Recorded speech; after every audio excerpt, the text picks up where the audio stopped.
Град Скопје соопшти дека рокот за пријавување на јавниот оглас за обука на оџачари е продолжен до 25 мај. На овој оглас досега се пријавени само 6 кандидати, а предвидено е да се изврши обука за оџачари на 25 невработени работоспособни лица. Обуката треба да почне на 1 јуни, а ќе трае 3 месеца.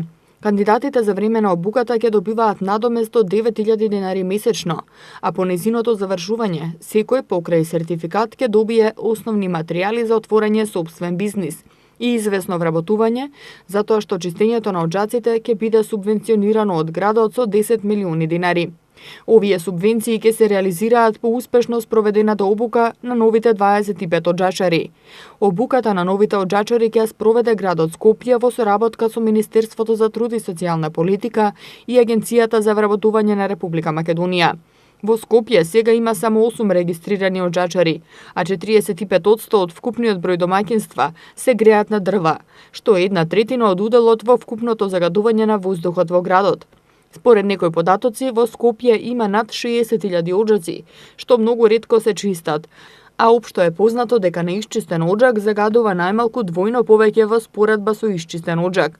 Оваа мерка е само дел од чекорите што ги презема град Скопје за решавање на проблемот со аерозагадувањето во зимските месеци.